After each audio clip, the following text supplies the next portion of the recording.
बिस्मिल्लाहिर्रहमानिर्रहीम। Welcome on math expert channel. दोस्तों, मैं आज लाया हूँ आपके लिए एक important topic, class 8 fundamental of geometry. Fundamental of geometry हम आज पढ़ेंगे। फंडामेंटल ज्योमेट्री में आज हमारा टॉपिक क्या होगा वो हम आपको बताते हैं, मैं आपको बताता हूँ। आज हमारा टॉपिक होगा parallel and transversal lines. Parallel lines किसको कहते हैं? Two lines are said to be parallel if they are coplanar and they do not intersect. ऐसी दो जो लाइनें जो मुकम्मल सीधी रफ्तार में, सीधी सूरत में हो या सीधी तरह वो सीधे डायरेक्शन में हो, तो उसको हम पैरेलल लाइन कहते हैं। जो आपस में कभी भी इंटरसेक्ट ना करें, आपस में कभी भी मिले ना। पैरेलल लाइन की निशानी ये है, दो लाइनें होगी, हम उसको पैरेलल लाइन कहेंगे। सो उम्मीद है कि आपको पैरेलल लाइन की डेफिनेशन समझ में आती होगी या आ गई होगी। अब हम पैरेलल लाइन और ट्रांसवर्सल लाइन्स के बारे में कुछ पढ़ेंगे। दोस्तों, ये दोनों देखो, ए बी सी डी दोनों आपस में क्या हैं? पैरेलल लाइन्स हैं। क्या हैं? Parallel lines. और ये जो लाइन उन दोनों लाइन को इंटरसेक्ट करती है, इस लाइन को हम बोलते हैं ट्रांसवर्सल लाइन्स। क्या बोलते हैं? Transversal line. ये लाइन जब भी इस दो लाइनों को इंटरसेक्ट करता है तो इसमें 8 एंगल्स बनते हैं। और 8 एंगल्स का आपस में कौन सा ताल्लुक होता है, आज हम वो पढ़ेंगे। इस दोनों लाइन को पैरेलल लाइन कहते हैं। दो लाइन को एक लाइन इंटरसेक्ट करे तो उसको हम ट्रांसवर्सल लाइन कहते हैं। देखो, अब मैंने यहाँ पर दूसरी फिगर बनाई है। इस एंगल को मैं नाम दिया है angle 1, angle 2, angle 3, angle 4, angle 5, angle 6, angle 7, angle 8। तो मुझे उम्मीद है कि आप इसको अच्छी तरह से समझेंगे। अब क्या देखेंगे, इन एंगलों में कुछ एंगल्स का आपस में कोई ताल्लुक, कोई रिलेशन होता है। आज वो हम पढ़ेंगे। Pairs of correspond angles are. अब करेस्पॉन्ड एंगल्स कौन से होते हैं, उसकी पोजीशन क्या होती है और उसमें आप में कौन सा ताल्लुक होता है। सबसे पहले तो करेस्पॉन्ड एंगल्स आर इक्वल। वो आपस में सारे क्या होते हैं? इक्वल होते हैं। जो भी करेस्पॉन्ड होंगे, करेस्पॉन्ड जो भी होंगे वो आपस में क्या होंगे? इक्वल होंगे। तो ये लाइन है पैरेलल लाइन के ऊपर, ट्रांसवर्सल के सेम साइड पे ऊपर कौन सा है? 5, 1 और 5। पैरेलल लाइन के नीचे और पैरेलल लाइन के नीचे 4, 8। इस तरह पैरेलल लाइन के ऊपर 2, पैरेलल लाइन के नीचे ऊपर 6। तो ये क्या बन जाएंगे? ये बन जाएंगे करेस्पॉन्ड एंगल्स। और करेस्पॉन्ड एंगल्स क्या हैं? 3 और 7। ये 7 और 3, ये दोनों आपस में क्या हैं? करेस्पॉन्ड एंगल्स हैं। दोस्तों, पैरेलल लाइन के ऊपर जो होगा, पहली लाइन से ऊपर, दूसरी लाइन से ऊपर, वो आपस में करेस्पॉन्ड होंगे। पैरेलल लाइन के नीचे और दूसरी लाइन के नीचे ये आपस में करेस्पॉन्ड होंगे। और दूसरी साइड पे पैरेलल लाइन के ऊपर और पैरेलल लाइन ऊपर ये आपस में करेस्पॉन्ड। 3 और 7 नीचे दोनों हैं तो आपस में करेस्पॉन्ड होंगे। ये करेस्पॉन्ड हम उसको कहते हैं जो आपस में इन सारों को वैल्यू एक होती है। 1 की वैल्यू जो होगी वो 5 की होगी, जो 4 की वैल्यू होगी वो 8 की होगी, 2 की वैल्यू होगी वो 6 की होगी, जो 3 की वैल्यू होगी वो 7 की वैल्यू होगी। दोस्तों, ऐसे टॉपिक्स आपको यूट्यूब में ना होने के बराबर मिलेंगे, लेकिन मेरी कोशिश ये है कि मैं ज्योमेट्री को टच करूं। ये इम्पॉर्टेंट टॉपिक है, जो बच्चों को काफ़ी देर से समझ में आता है, लेकिन आज मैं कोशिश करूंगा कि आपको अच्छी तरह से समझाऊं। और pair of alternate interior angles. Alternate क्या कहते हैं? मुतबादिल एंगल्स को कहते हैं। मुतबादिल एंगल्स क्या होते हैं? जो आमने सामने ट्रांसवर्सल लाइन के अपोजिट साइड्स हो। ये 5 और 3, 4 और 6 ये आपस में क्या हैं? ये हैं अल्टरनेट इंटीरियर एंगल्स। जो अल्टरनेट तो हैं, लेकिन ये पैरेलल लाइनों के बीच में हैं, इंटर हैं, तो हम इसको कहेंगे अल्टरनेट इंटीरियर एंगल्स। ये कौन से होंगे? 4, 6 हो जाएंगे। 4, 6 आपस में ट्रांसवर्सल लाइन होंगे, वो सॉरी अल्टरनेट होंगे। और 5, 3 क्या होंगे?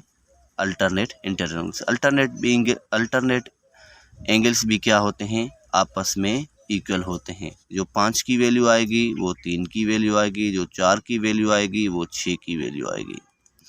दोस्तों मुझे उम्मीद है कि आप बच्चों आपको समझ में आती होगी बात। अब हम क्या पढ़ेंगे, pairs of interior angles on the same side. अब same side of transversal interior angles क्या कौन से होते हैं, वो ट्रांसवर्सल के सेम साइड। अब ये देखो ये लाइन है ट्रांसवर्सल लाइन, ये ट्रांसवर्सल लाइन है। ये इंटीरियर एंगल्स कौन से हैं, 5 और 4। ये सेम साइड पे ट्रांसवर्सल लाइन 5 और 4 होंगे, और ये 3 और 6 आपस में होंगे, 4 5 3 6। ये क्या होते हैं, इनमें से आप 3 6 आपस में क्या है, 4 5 आपस में क्या है, ये सप्लीमेंट्री एंगल्स होती हैं। ये सप्लीमेंट्री एंगल्स दोनों की मेजरमेंट 180 होता है। इसमें कोई 100 का भी हो सकता है, कोई 80 भी हो सकता है। जैसे सपोज दैट 400 का है तो ये 80 का हो जाएगा। इस तरह के से ये अगर 180 का होगा तो ये 80 का, ये 100 का। इस तरह के से आप ये सप्लीमेंट्री एंगल्स हैं। उसके बाद हम क्या पढ़ेंगे, pairs of vertically opposite angles. Vertically opposite angles बच्चों आपको तो बहुत समझ में आते होंगे, ये तो बिल्कुल आसान है। वर्टिकली अपोजिट क्या होते हैं, ये आमने सामने अपोजिट 1 3 2 4 5 7 6 8, ये क्या होते हैं, ये आपस में वर्टिकली अपोजिट एंगल्स होते हैं।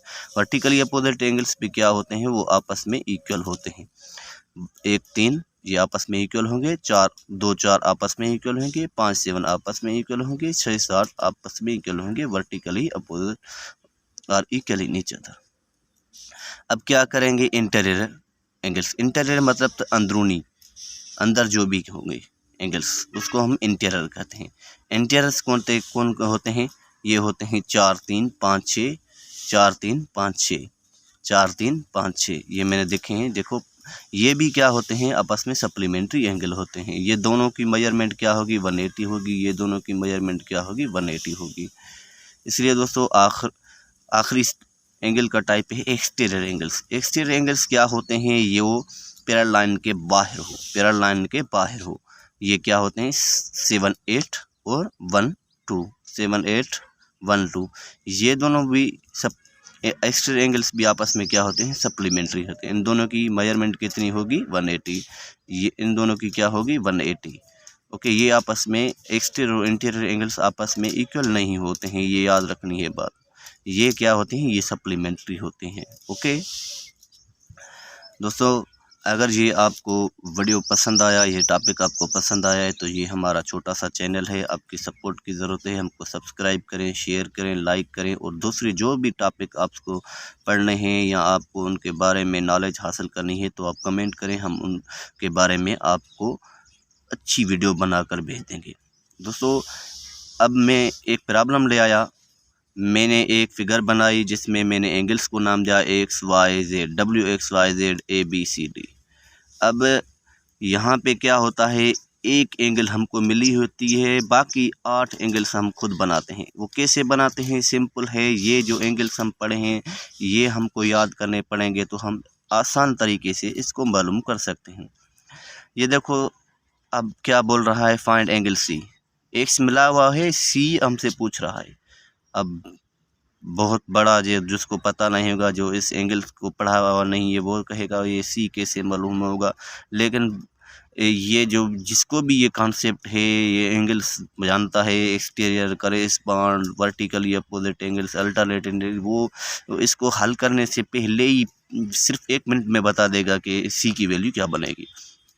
तो दोस्तों, सी को छोड़ो, पहले देखो 6 का ताल्लुक, तो एक्स का ताल्लुक किससे है, सी का ताल्लुक जेड से है। ये जेड और सी आपस में करेस्पॉन्ड है। अगर जेड मिल जाएगा तो हमको सी मिल जाएगा, जेड मिल गया तो सी मिल जाएगा, ए मिल गया तो भी सी मिल जाएगा। लेकिन जेड का ताल्लुक देखो एक्स से है, जेड का ताल्लुक एक्स से है। कौन सा है, मेरे बच्चे बहुत होशियार हैं, वो बता देंगे कि ये वर्टिकली अपोजिट एंगल्स हैं। वर्टिकली अपोजिट एंगल्स हम कहेंगे as we know that angle x is equal to angle z according to vertically opposite angles।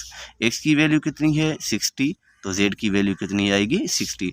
अब देखो z की वैल्यू हमको 60 डिग्री मिल गया है। 60 डिग्री मिल गई है तो हम क्या करेंगे, अब हमारे बच्चे कहेंगे कि सी और जेड आपस में क्या है, करेस्पॉन्ड एंगल्स हैं।